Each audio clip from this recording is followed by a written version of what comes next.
ఢిల్లీ నిర్భయ ఘటనే ఇంకా మర్చిపోలేదు. దేశవ్యాప్తంగా సంచలనం సృష్టించిందా ఘటన. అలాంటి ఘటన ఇప్పుడు పూణేలో జరిగింది.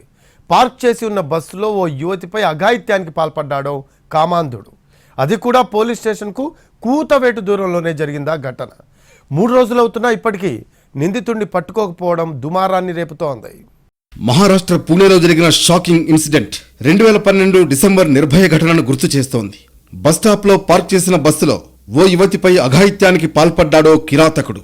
3 రోజులవుతున్నా ఘటన జరిగిన ప్రాంతానికి 100 మీటర్ల లోపే పోలీస్ స్టేషన్ ఉన్నా ఇప్పటికీ నిందితుడి జాడ కనిపెట్టలేకపోయారు పోలీసులు. పుణేలో అత్యంత రద్దీగా ఉండే సర్వ్ గేట్లో ఈ నెల 25న ఉదయం 6 గంటల సమయంలో దారుణం జరిగింది. సతారా జిల్లా ఫల్తానాకు చెందిన ఓ యువతి పుణేలోని ఇళ్లలో పనిచేసుకుంటూ జీవనం సాగిస్తోంది.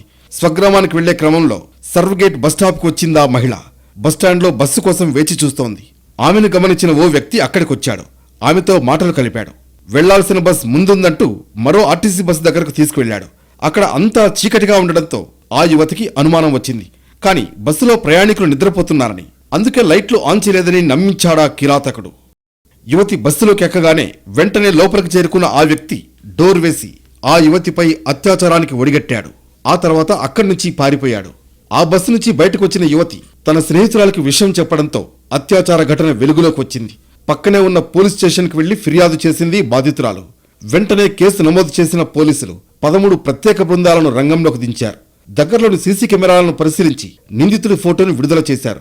సీసీటీవీ ఫుటేజ్ ఆధారంగా నిందితుడు దత్తాత్రేయ రామదాస్గా పోలీసులు గుర్తించారు.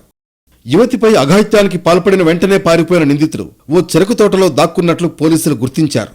చెరకు తోట 10 అడుగుల ఎత్తు వరకు పెరగడంతో కాలినడకను వెతికేందుకు కష్టంగా మారడంతో స్నిఫర్ డాగ్లు, డ్రోన్లను వినియోగించారు.